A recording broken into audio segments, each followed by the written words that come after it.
someone said, I understand that doing without doership is non duality, but where is love? Because doesn't love imply duality? So let's look at it carefully again, because this can be a common question, and it's also, in fact, a criticism by some dualistic philosophies of non duality because of not clearly understanding what love is and what non duality is. So, normally, when we have any relationship, not just with people, but even with nature or anything for that matter, there is the duality of the me and the other person.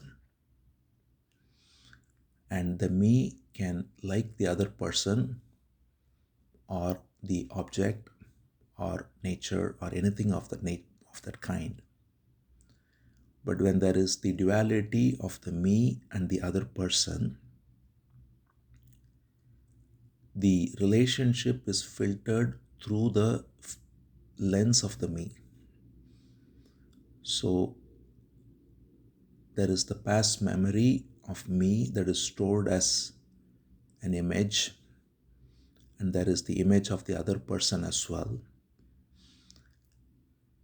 And the sense of me finds the other person or the other image agreeable, acceptable, likable, and therefore there is a sense of what is called as love.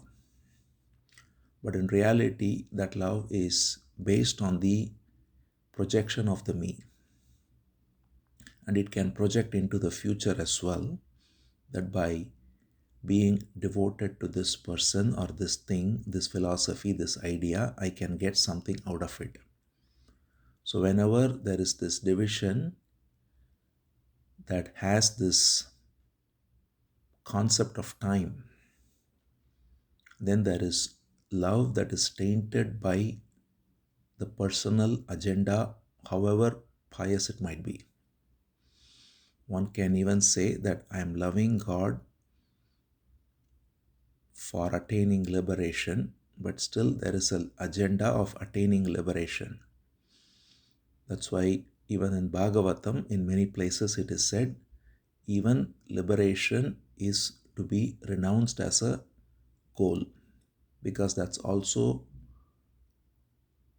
a goal projected by me in time.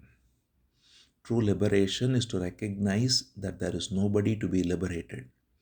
As long as we think that there is somebody, there is a me that needs to be liberated, that is still the me projecting time and dividing itself from what is. So we can have even what we call as love of God or love of people, love of nature, but all of that, if it is tainted by this agenda of the me, which is a product of time, either because I like something that has happened in the past, or because I project that something can happen in the future that's very beneficial. Because of this, there is the feeling of love and affection. But the moment we find that any such expectation is broken, then the love also goes away. Because it's not unconditional, it is conditional, and therefore it's truly not love at all. It is only a subtle form of attachment, which seems to be love.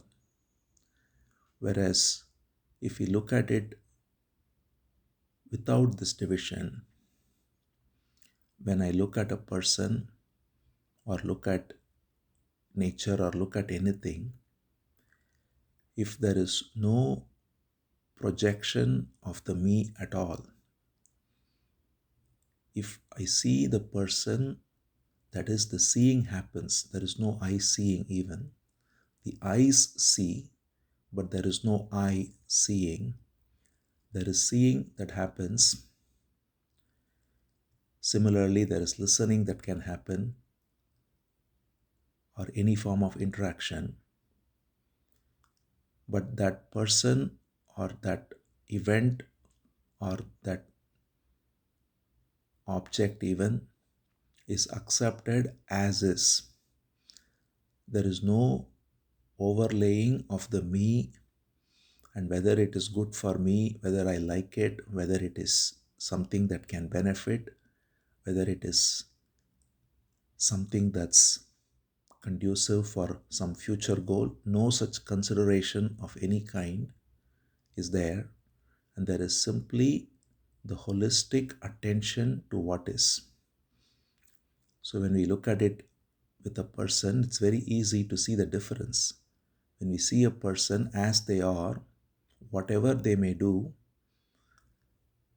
and if we are not having any sense of me that is judging them in any way, even in the most positive way, but we simply accept them as they are, then there is no division in that perception. There is a holistic perception of what is. In other words, there is only looking, there is no one, there is no separate observer. Same with listening. When we listen, there is only listening, there is no separate listener. When we are in this way, then what is fully accepted as is, and that is unconditional love. So the nature of love is that which is completely free of any expectation, any condition, any motive. The word used in Bhagavatam repeatedly is ahaituki bhakti, means motiveless love. So such motiveless love is the essence of what non-duality is, because as long as there is duality, there is motive, and motive taints love, and therefore it's not love at all. When there is no motive, then there is true love, which is unconditional, and that unconditional love is the very nature of Bhagavan itself. That is why there are many such expressions. We have this expression in Tamil, for example, says Anbe Shivam, means love is God. Similar expression is found in the Bible too, God is love. So the very nature of God is the unconditional love that is there when the me is absent. And that love is fullness, is peace, is true bliss, is true presence of the divine. So when we sit in meditation too, when we struggle, that means there is the me trying to get something, trying to attain silence, or trying to find stillness, and so on. But if we see any thought that rises too with the same attitude of total acceptance, which is love, then the me as the thinker is not anymore a factor. The thought that rises is no different from a person that comes or a tree that is there. Everything is an expression of the divine. So if we don't make anything into a struggle of any kind, but have this eyes of love, whatever comes is seen with love, whatever it might be. And that love negates the me. The me is negated when the eyes are filled with love in whatever we see. So when we sit in silence rather as well, or when we are with our eyes open, having this eyes of love is directly, effortlessly bringing forth the alertness which is silence.